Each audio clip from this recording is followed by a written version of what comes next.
Som værende en person, der voksede op i et sekulært samfund, så havde man selvfølgelig altid en vis skepsis over for religion.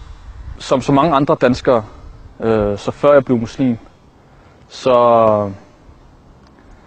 var mit syn på islam meget dirigeret af mediernes fremstilling af islam.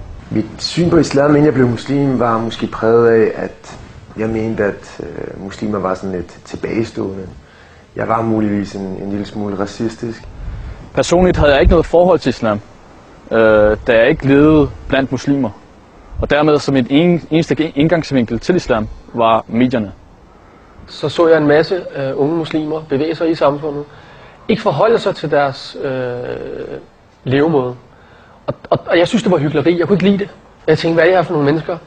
De siger på den ene side, at de går så meget op i deres religion, og så vælger de at gøre det modsatte af, hvad den siger. Hvis man er oprigtig, så kan man ikke komme udenom det faktum, at islam er sand. Når du spørger mig, hvorfor jeg er blevet muslim, så kan der i virkeligheden ikke være nogen tvivl. Fordi islam kommer med nogle knivskarpe argumenter for den sandhed. Og når den præsenterer nogle beviser på en knivskarp og absolut måde, som overbeviser menneskets forstand, så kan der ikke være nogen tvivl om, at en person tager imod den her levemåde.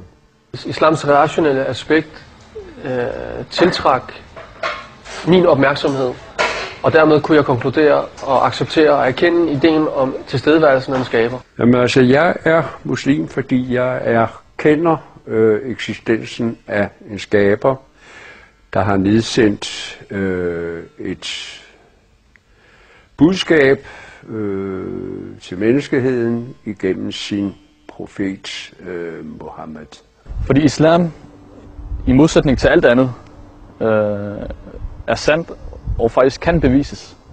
Islam fremstiller selv nogle argumenter, fremstiller selv en bevisførsel for sin sandhed.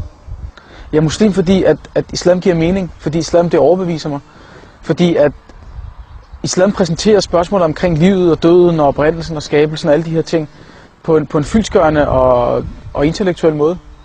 Islam præsenterer en fuldkommen levemåde. Jeg har fundet ud af, at islam er den eneste ideologi, der appellerer til menneskets tænkning og til menneskets natur.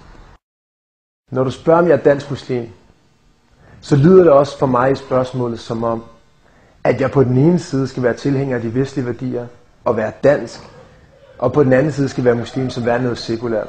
Islam er ikke sekulær. Islam er ikke en blanding af demokrati og en eller anden religiøs livsanskuelse på den anden side.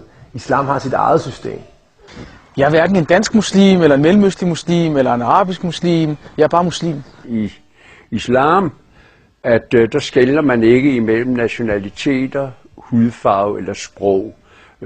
Så jeg er kort og godt muslim. Nej, jeg ser ikke mig selv som en dansk muslim. Men på den anden side, så ser jeg mig heller ikke som en anden type muslim. Jeg ser bare mig selv som en muslim. Jeg ser mig selv som en person, som har fundet sandheden i nogle værdier og en ideologi, som jeg har valgt at følge, fordi jeg er overbevist om den. Og den her islam har sagt og dikteret, at vi hedder muslimer, og det er det, der er vores identitet. Og den identitet er ens lige meget, hvor vi befinder os i verden. Jeg er muslim, og jeg er på ingen måde en dansk muslim. Jeg er muslim ud fra det perspektiv, at Allah han har nedsendt et budskab til hele menneskeheden. Og han afgør ikke, at man er muslim ud fra landegrænser eller bestemte værdier eller et bestemt tilhørsforhold. Andet end, at jeg er muslim. Altså islam er et budskab til alle mennesker, som ikke differentierer mellem køn og race og etnicitet. Jeg er afskåret fra det her samfund, i og med at jeg ikke deler de samme værdier som det her samfund.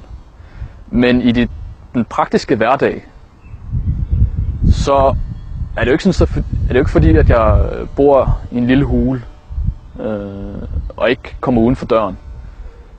Nej, jeg har forhold i det her samfund. Jeg har en arbejdsplads, jeg har en familie, jeg har en skole. Jeg har mennesker, som jeg færdes iblandt.